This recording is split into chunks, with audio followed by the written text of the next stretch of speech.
মাথা ব্যথা এটা আমাদের জীবনের সবচেয়ে সাধারণ সমস্যা, কিন্তু সব মাথা ব্যথা এক ধরনের নয়।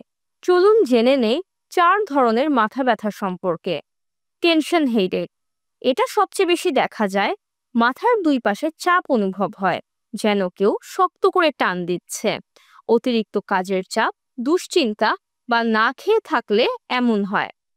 সাইনাস হেডেক, ঠান্ডা বা সাইনাস হলে মুখের গাল, নাক ও চোখের চারপাশ ভারী লাগে। সাধারণত সকালে ঘুম থেকে উঠে মাথা ঝাঁকালে ব্যথা বেড়ে যায়। ক্লাস্টার হেডেক, চোখের চারপাশে হঠাৎ করে খুব তীব্র ব্যথা শুরু হয়, যেন মাথায় কিছু ঠুকে দেওয়া হচ্ছে। এই ব্যথা দিনে একাধিকবার হতে পারে এবং পুরুষদের মধ্যে একটু বেশিই দেখা যায়। মাইগ্রেন, এটা শুধু ব্যথা নয়, এটা এক ধরনের স্নায়বিক অসুস্থতা। মাথার এক পাশে প্রচণ্ড ব্যথার সঙ্গে বমিভাব, আলো ও গন্ধে অস্বস্তি দেখা দেয়।